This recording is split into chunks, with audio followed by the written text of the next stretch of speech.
Hola, aquí estamos con una nueva clase de Microsoft Word. En esta ocasión vamos a ver cómo podemos comparar dos documentos en paralelo, ¿vale?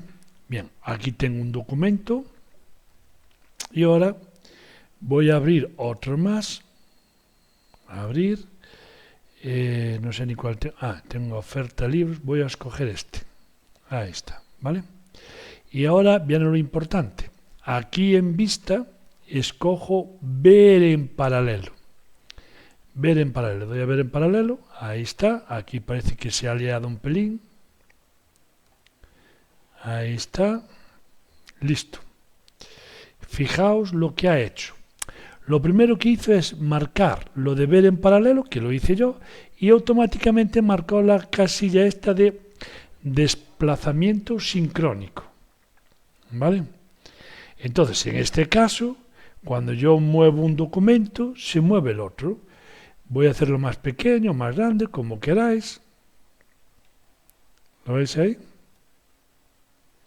Fijaos cómo se mueven los dos al mismo tiempo. Si muevo uno hacia abajo, se mueven los dos. Si lo muevo hacia arriba, se mueven los dos. Si lo hago más pequeño o más grande, lo hace los dos.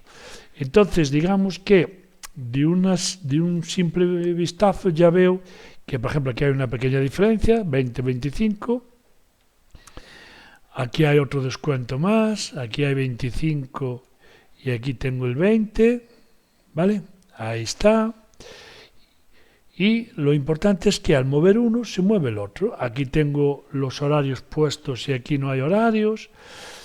Es decir, lo de ver en paralelo lo que me permite es colocar un documento al lado del otro y lo que estoy haciendo es compararlos. Estoy viendo lo que hay en uno y en el otro y al mismo tiempo. Esto es fantástico porque lo que hago es que al mover uno, ¿veis? Veo lo que hay en el otro.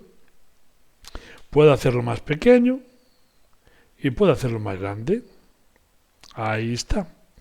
Esto sirve para comparar documentos en paralelo. Espero que os haya resultado interesante y continuamos con un tema nuevo, ¿vale? Venga, hasta luego.